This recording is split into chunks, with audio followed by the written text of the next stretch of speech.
The team is disappointed in the jury's decision, but the team is also looking forward to racing to have their boat in the water in 10 days. Italy declined to comment today.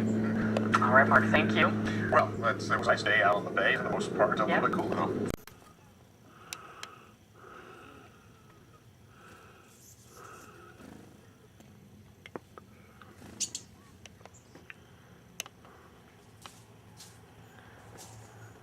Moo! Moo!